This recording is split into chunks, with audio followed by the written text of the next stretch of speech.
Hey everybody, this is Brad from John Deere Small Engines, better known as the one-handed mechanic. If I can do it, you can too. Working on a John Deere S140. Actually, we're not working on it today. We're actually going to show you how to operate it. This is a pretty fairly new tractor. First thing we want to do is check the oil like we normally do.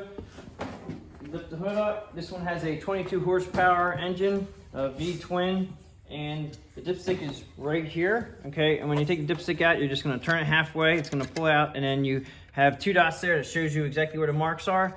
This dipstick also has two little nubbies there and one here, and you got to make sure that you put it back in the right spot on the dipstick too, because it can get jammed up if you don't. So make sure you get it in correctly, turn it, and then again, like I said, you just pull it out and check it. And this guy here is brand new, so it's good to go. Make sure you check the gas, which is behind the seat. Okay, so you can lift up your seat. You have the gas container here, and this is the gas tank here. And if you think that there's something wrong when you take this off and you see all this moving around stuff, this is actually normal. This is how they make the gas tank work. It's actually spring loaded, and if you look in the front there, I'm going to pull this up and down a little bit. So if you look in the front, it's going to show that right now we have a little bit less than half a tank, but as I push this down, which means it gets heavier, it actually makes it look like the fuel tank is actually full. Okay, so that just means I'm pushing this back here. So that's how their fuel tank gauge works, is that it's just spring loaded and it just goes up and down. It just goes by the weight of the fuel that's in the tank. Make sure you have a good amount of fuel in here before you go.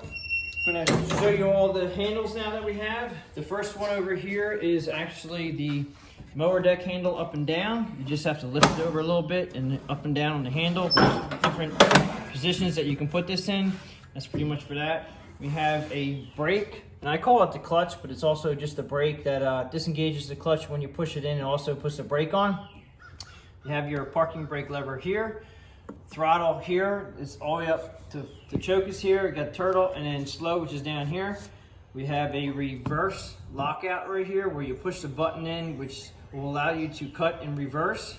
We have a nice hour meter up here, which is really nice to have for maintenance issues. Any kind of maintenance program you want to put on, you can be able to tell how many hours you have on it.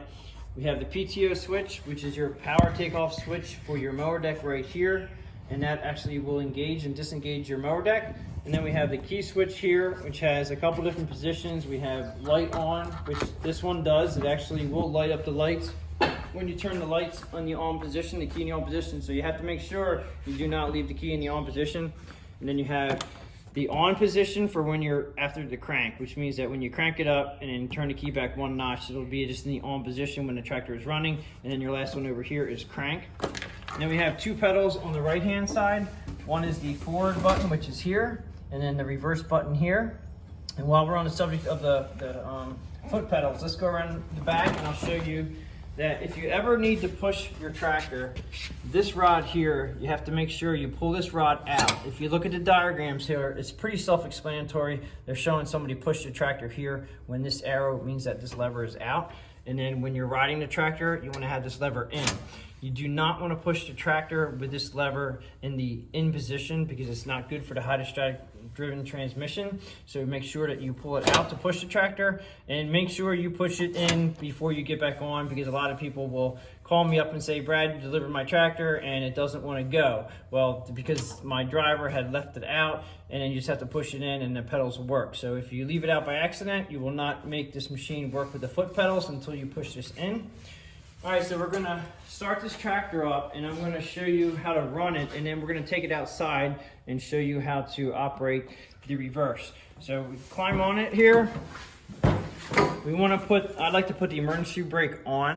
You wanna make sure you pull the parking brake lever up while you have the brake in. So brake's all the way in, parking brake lever's up, and that just puts the brake on. It's easier to start that way. And then you have the throttle here. You want to go all the way in the up position. Now this is a spring-loaded throttle, okay? So basically to hold it on choke, you have to hold it there, and then you let go, and that brings it down to fast. I just tend to hold it up on choke until it starts, and then I bring it down to like a medium speed just to warm it up. So we're gonna go ahead and crank it up just so you can see it.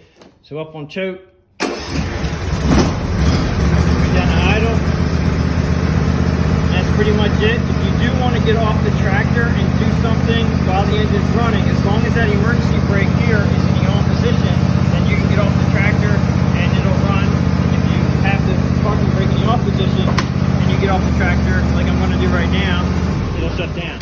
But you can leave it on by pushing the brake in, put the parking brake up, and I'll get off the tractor, and everything's okay. Okay, so we're going to take this outside, and we're going to show you how to use the reverse button.